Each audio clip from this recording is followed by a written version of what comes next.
Da da da da da da.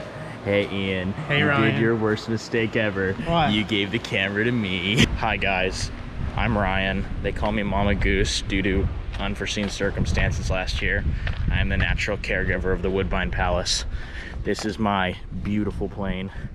Patches, the best in the fleet. There's even a sticker for it.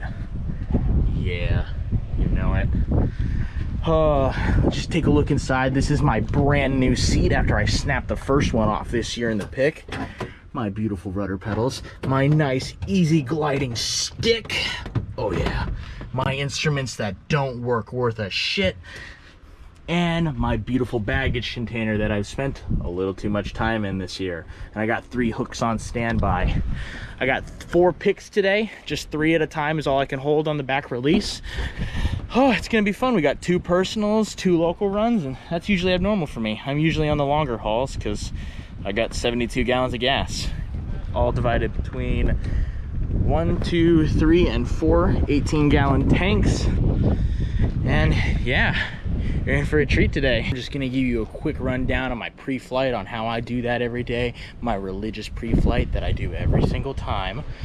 So first thing we do is we sump all the tanks. I have 4, so we're just trying to get the water out of the tanks. I don't use one of those fancy filtration devices because it takes time and I don't have one. And you can tell by looking at the ground if there's water in it. From where it pours, you'll see big bubbles start to appear. That's significant with water. All right, and then I check the prop, make sure there's no issues with the prop, there's no salt on the tips of the prop. Give a little look around the engine, all the wires are still there, everything inside looks good, everything. Then we go and we'll check the oil. Checked it earlier, but we're gonna check it again. I'm looking for somewhere between 8 and 6, depending on the length of the day. We're at about 7.5, 7, something like that.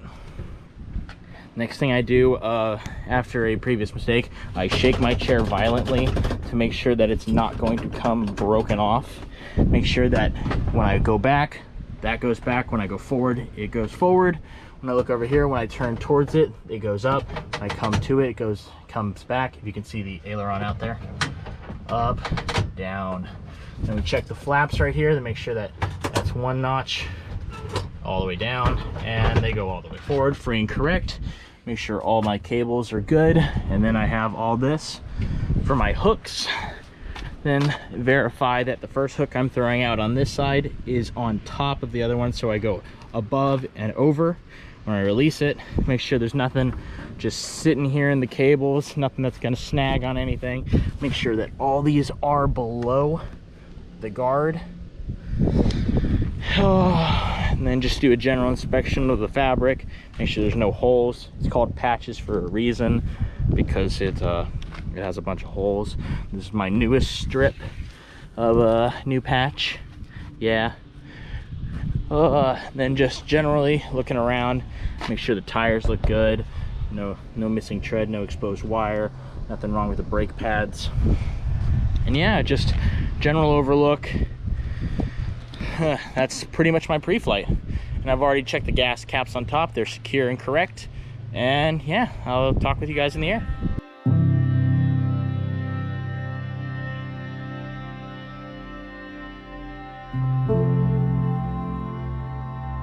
Angry, I'm looking for happy birthday Marvin. Middle left blue for Marvin. Middle left blue for Marvin. And we're going to try to go to runner only tree 1, close banner big to the south, Woodbine.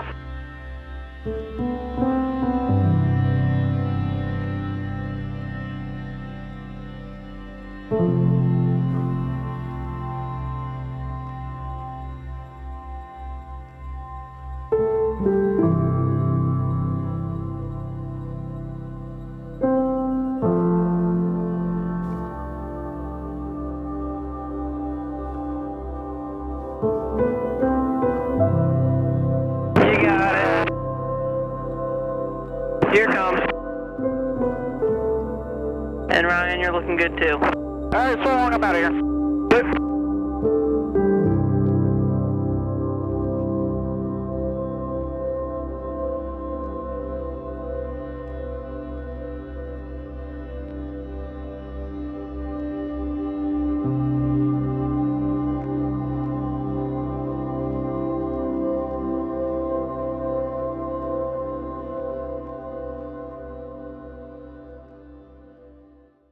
let you, you guys will get to know me a little bit better. I currently live in Utah. I learned in a tailwheel. I learned in my family's Cessna 140. My dad's a pilot for Delta. I grew up in an aviation family. I've been in airplanes in and out of them since I was 6 months old. I love flying. It's enjoyable, and there's no better job. It's the best job on the planet. I've been told to mention 2 stories. One, how I got my nickname Momma Goose, and number 2, how I have a brand new seat this season, and that experience. So we'll start with how I got the name Momma Goose. I got it last year. I'd had a few nicknames. I was from Utah. I got the nickname, Mormon, but I'm not. So that one died real quick. And then I had the nickname Pooh Bear because one of the pilots I shared a room with, he had a screaming headache from a hangover the night over, and I woke up in the morning. I was wearing a big red T-shirt, shaking a pill bottle, and I got the nickname Pooh Bear for that one. But that one didn't last very long either. Then I got Momma Goose. So the background of the Momma Goose story is, I had to get up at 5:30 in the morning and pick for the Philadelphia News for their word of the day, which was a skyline that day. And when I woke up, I looked over and I saw that Carlos, who's slept on top of me, he had the top bunk of the bunk bed I was in, he wasn't there. And I'm like, that's interesting. Well, I can't care too much. I got to go fly a plane.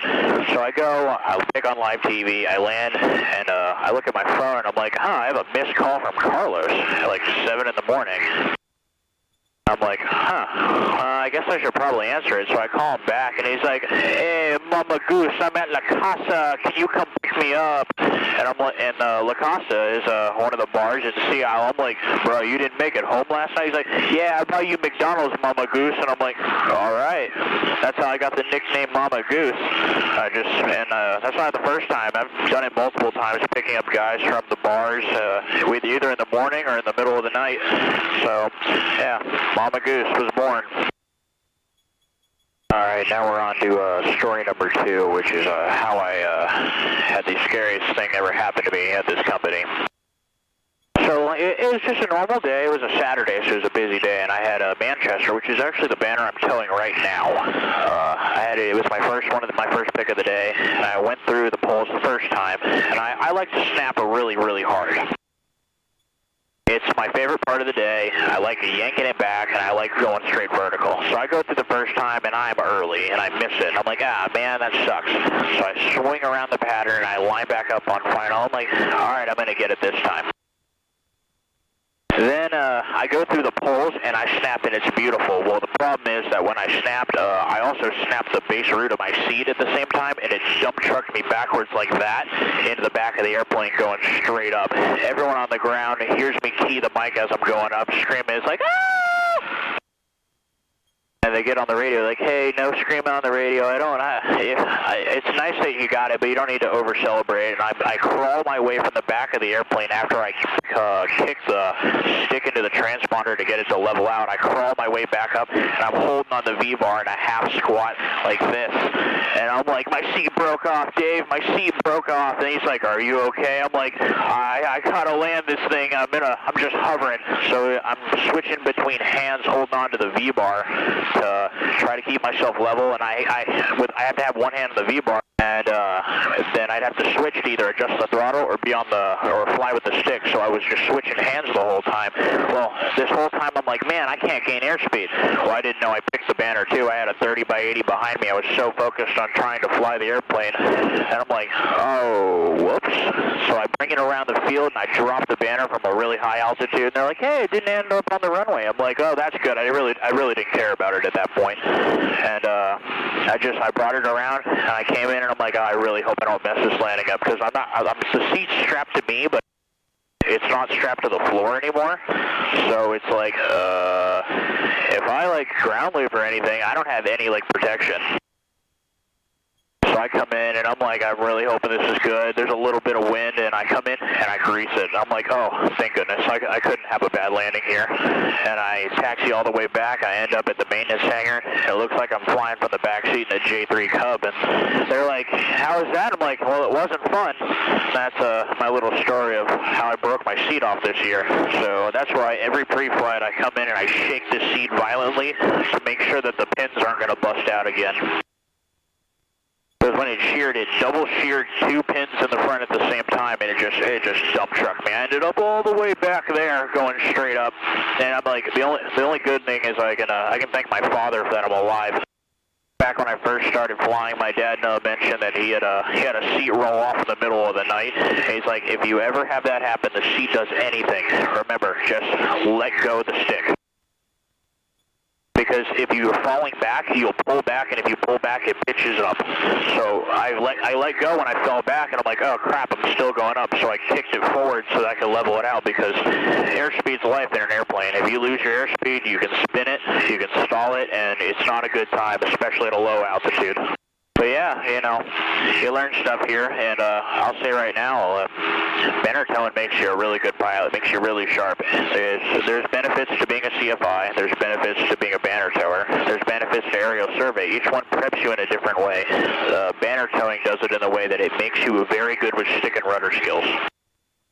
CFI makes you very good knowledge-wise, and aerial survey helps a lot with ILSs and all that, because you're always flying a guided line to survey an area. So that's what I'm trying to get into next, that or cargo or something. COVID kind of really destroyed the economy for us, so really I'm taking anything I can. I can give you guys my tips and tricks if you want to be a pilot.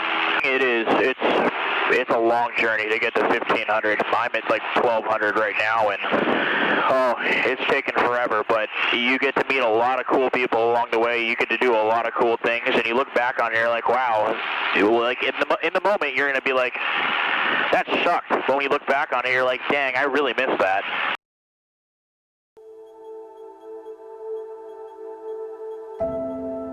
Yeah, it looks like moderate, not moderate, but a little bit heavier rain coming into Woodbine soon. Awesome, I'm filming it right now.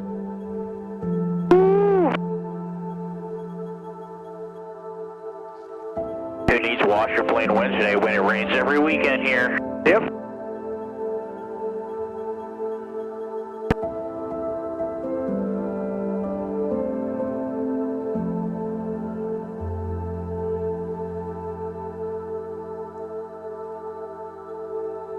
Woodbine traffic, light blue Cessna, coming banner drop 3-1.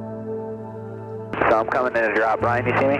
Yeah, I see. I'm pretty sure this thing's hung on the back, and I'll pull all the releases on this try and then see what that happens. If not, guess I'm landing with it. All right, Woodbine traffic, Yellow Cub coming in. Number 2 attempt, parallel tree 1 banner drop.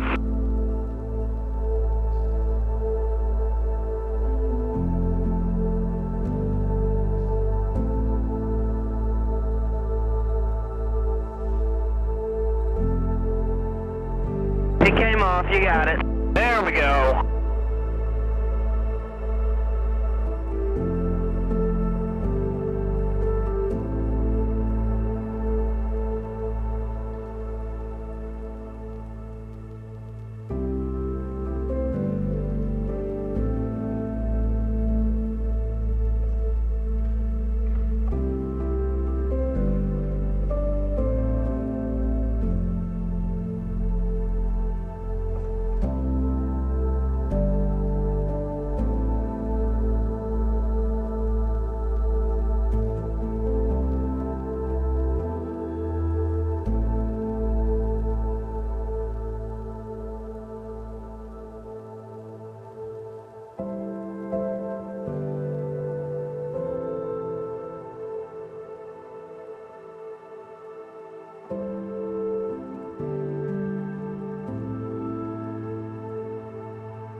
Hi there, I'm on the ground now. We have a little light precip out here. Got a little storm coming out from the west. Yeah, in case anyone's wondering what happened there, I pulled the release the first time and the banner didn't come off. So I went back a second time, pulled it, and luckily it came off, so I didn't have to land with it. But yeah, that's an end to a good day. My other banner Corey took and then immediately came back due to lightning. So yeah, it's a fun time doing this, and Ian's gonna have a fun time editing this.